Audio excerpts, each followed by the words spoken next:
আলোচনায় চলে যেতে চাই। আপনারা আমার থাম্বনেইল বা ক্যাপশনে যে ব্যাপারটা দেখছেন সেটা অনেকটা চমক জাগা নিয়া। সবাই একটা জায়গায় আমরা চমক এক্সপেক্ট করছিলাম, একটা ব্যাপার নিয়ে সবার আগ্রহ প্রচন্ড। বাংলাদেশের সাবেক ক্যাপ্টেন এবং তার ক্যাপ্টেন্সি ছাড়াটাও ছিল আসলে অনেকটা ঘটনা প্রবাহের প্রেক্ষিতে চান্ডিকা হাথুরু সিংহে তার লাইফটাকে অতিষ্ঠ করে দিয়েছিলেন। তামিম ইকবাল খানের কথা বলছি। তাকে নিয়ে সবার প্রত্যাশা এই মুহূর্তে যে জায়গাটায় নিবদ্ধ সেটা হচ্ছে যে তিনি জাতীয় দলে কবে কামব্যাক করবেন। চান্ডিকা হাথুরু সিং এর চাকরি যায় যায় অবস্থা, ক্রিকেটারদেরকে লাথি লুথিও মারেন ফুটবল মনে করে, এবং তিনি টিকছেন না এটা মোটামুটি নিশ্চিত আমি বলতে পারি আপনাদেরকে। এবং যদি শেষ পর্যন্ত চ্যাম্পিয়ন্স ট্রফি পর্যন্ত টিকেও যায় তাহলে আসলে এরকম একজন কোচকে টিকানোটা কতটুকু যৌক্তিক হবে সেই ব্যাপারে আমি হয়তো আমার সবচেয়ে বড় ব্রেকিং নিউজটা দিব। তার যে প্রমাণ রয়েছে লাথি মারা সেটা হয়তো আমি তখন ওপেন করে দিব, সেটা পরের আলোচনা। তিনি টিকছেন না।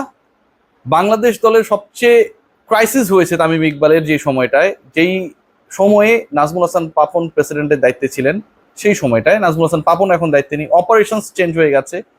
So he is coming back, এবং সাকিব আল হাসানকে নিয়ে টুকটাক দ্বন্দ্বকে যারা তামিম ইকবালে ফেরার কারণ হিসেবে অভিহিত করেন, সেই সাকিব আল হাসানও ব্যাক ফুটে। সো আমরা সবাই আসলে মালা গাঁথার চেষ্টা করেছি ফুলে ফুলে জড়িয়ে যে তামিম হয়তো জাতীয় দলে কামব্যাক করছেন এবং চ্যাম্পিয়ন্স ট্রফি খেলবেন। এটা খুবই অযৌক্তিক না, খুবই যৌক্তিক।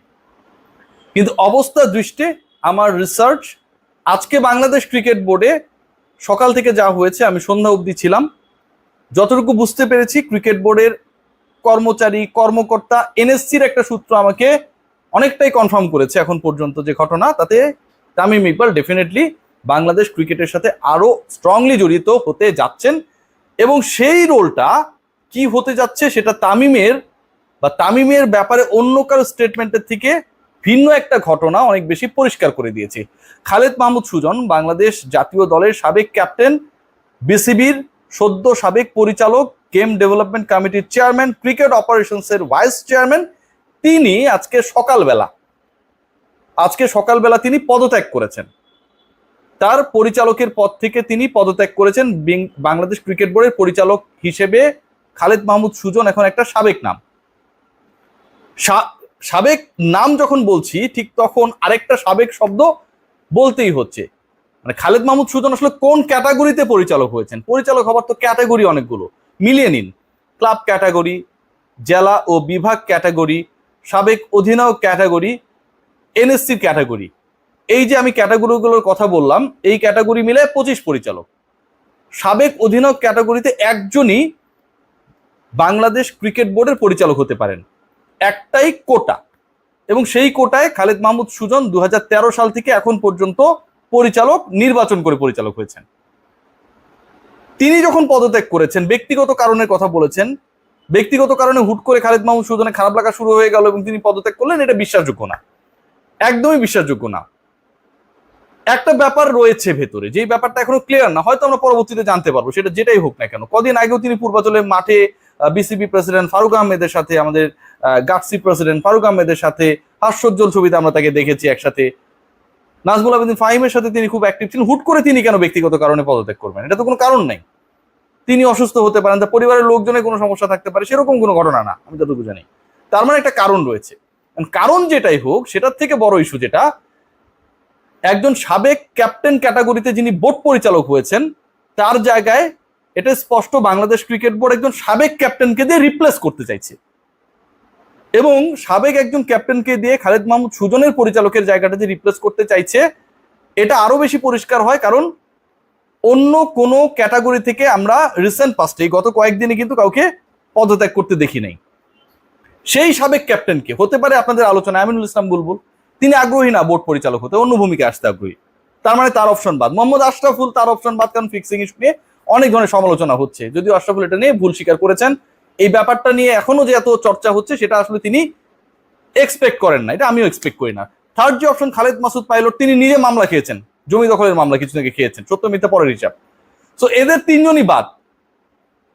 যেহেতু কোনো একটা জায়গার ইশারায় খালেদ মাহমুদ সুজন সাবেক ক্যাপ্টেন ক্যাটাগরিতে নির্বাচিত পরিচালক পদত্যাগ করেছেন, তার মানে বাংলাদেশ ক্রিকেট বোর্ড সাবেক ক্যাপ্টেন ক্যাটাগরিতেই কাউকে পরিচালক করতে চায়।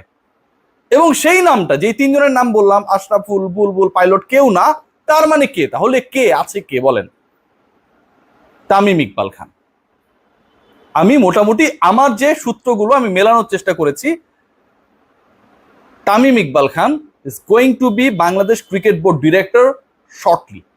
খুব দ্রুত সময়ের মধ্যে তামিম ইকবাল খান বাংলাদেশ ক্রিকেট বোর্ডের ডিরেক্টর হতে যাচ্ছেন, এবং খালেদ মাহমুদ সুজন পদত্যাগ করার কারণে বাংলাদেশ ক্রিকেট বোর্ডের তামিমকে পরিচালক হিসেবে পরিচালনা পর্ষদে ঢুকানোটা খুব সহজ হয়ে গেছে। ধরুন ক্লাব ক্যাটাগরি কেউ যদি পদত্যাগ করতো, সেটা বাংলাদেশ ক্রিকেট বোর্ডের জন্য ওই জায়গা থেকে তামিমকে পরিচালক বানানো খুব একটা সহজ হতো না, কারণ যে ক্লাব ক্যাটাগরি থেকে পরিচালক পদ থেকে পদত্যাগ করবেন, ধরে নিলাম যেই হোক সে তো ওই ক্লাবের কাউন্সিলর থাকছেন, ভোটার থাকছেন।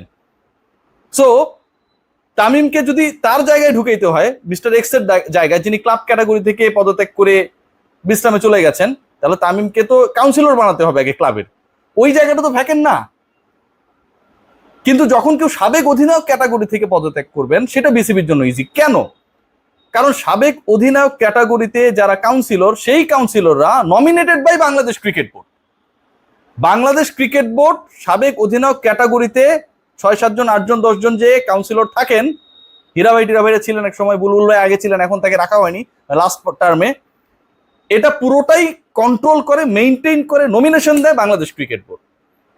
সো ওই জায়গায় বাংলাদেশ ক্রিকেট বোর্ড যে কারো জায়গায় তামিম ইকবাল খানকে রিপ্লেস করতেই পারে, এবং এরপর একটা ওপেন ইলেকশন দিয়ে দিবে, যেখানটায় সাবেক অধিনায়ক, এক্স ক্রিকেটার এবং বিভিন্ন শিক্ষা বোর্ডগুলোর ভোট রয়েছে, বিকেএসপির ভোট রয়েছে, সেই জায়গা থেকে 16টা সম্ভবত ভোট আসবেন তামিম ইকবাল খান। কথা যেটা হচ্ছে সেটা হচ্ছে তামিম ইকবাল আসলে কোন রোলে আসবেন। বাংলাদেশ ক্রিকেট বোর্ডের পরিচালক হওয়ার জন্য তো নিশ্চয়ই তামিম ইকবাল খান আসবেন না। ফারুক আহমেদের কমিটি তার বিগেস্ট চমক যেটা দিতে যাচ্ছে, সেটা যদি হয় তামিম ইকবাল খান, তাকে বোর্ডে নিয়ে আসা, বোর্ডে একজন ইফেক্টিভ ক্যান্ডিডেটের দ্বারা বেস্ট রোলটাকে এনশিওর করা, তাহলে তো তাকে একটা ইফেক্টিভ ডিপার্টমেন্ট দিতে হবে। Let's discuss about 2 particular department. একটা হচ্ছে ডেভেলপমেন্ট, আরেকটা হচ্ছে ক্রিকেট অপারেশনস। ডেভেলপমেন্ট কমিটির এখন যে অবস্থা, তাতে খালেদ মাহমুদ সুজন চলে যাওয়ার পর চেয়ারম্যান আর নেই, ভাইস চেয়ারম্যান রয়েছেন একজন, কিন্তু ডেভেলপমেন্ট কমিটির চেয়ারম্যান নেই। তার মানে ডেভেলপমেন্ট কমিটি চলতে পারে, যেহেতু এখনো একজন ভাইস চেয়ারম্যান রয়েছেন, তাকে চেয়ারম্যান করে দিয়ে অথবা অন্য কাউকে চেয়ারম্যান বানিয়ে ভাইস চেয়ারম্যানকে তার জায়গায় রেখে, এটা ফারুক ভাই ভালো বুঝবে, এটা একটা অপশন রয়েছে। কিন্তু cricket operations totally blank. Jalal Yunus তিনি পদত্যাগ করেছিলেন, ওই যে পদত্যাগের যে হিসাব নিকাশটা শুরু হয়েছিল, সর্বপ্রথম পদত্যাগকারী পরিচালক ছিলেন Jalal Yunus, cricket operations chairman যিনি ছিলেন, তিনি পদত্যাগ করেছেন। তারপরেও ক্রিকেট অপারেশনস নিয়ে কিছুটা হলেও আশার আলো ছিল, ফারুক আহমেদ নিজে দেখছিলেন, সিইও ছিল, এবং ভাইস চেয়ারম্যান তো ছিলেনই, খালেদ মাহমুদ সুজন কিন্তু ভাইস চেয়ারম্যান ছিলেন। এখন এমন একটা অবস্থা হয়েছে, ক্রিকেট অপারেশনসের চেয়ারম্যান জালাল ইউনুস নেই, ভাইস চেয়ারম্যান খালেদ মাহমুদ সুজন নেই, কিন্তু ক্রিকেট অপারেশনসের কর্মকাণ্ড অনগোয়িং। বাংলাদেশের ট্যুর হচ্ছে, ন্যাশনাল টিম সিলেকশন হচ্ছে, ক্রিকেটারদের পাওনাদি বেতনাদি এসব নিয়ে প্রসেস রয়েছে, উইমেন ওয়ার্ল্ড কাপ হচ্ছে সামনে, সেটাও কোনো না কোনো ভাবে অপারেশনসের সাথে, যদিও উইমেন উইং আলাদা, লিঙ্কড আপ। সো কোচ নিয়োগ দেওয়া হবে, কোচের চাকরি চলে যাবে সামনে, এই পুরো প্রক্রিয়াটা হচ্ছে কিন্তু ক্রিকেট অপারেশনস কেন্দ্রিক। You need someone dynamic who can play his role successfully, who knows the Bangladesh cricket very well. ওই জায়গাটায় আমার কাছে যতটুকু মনে হয় Tamim Iqbal is going to take over the responsibility of cric ops, যেখানটার চেয়ারম্যান এবং ভাইস চেয়ারম্যানের দায়িত্বে ছিলেন জালাল ইউনুস এবং খালেদ মাহমুদ সুজন। যে ভ্যাকুয়ামটা তৈরি হয়েছে, সেই জায়গাটায় তামিম ইকবালকে ঢোকানোর একটা পরিকল্পনা থেকেই খালেদ মাহমুদ সুজনের পদত্যাগ।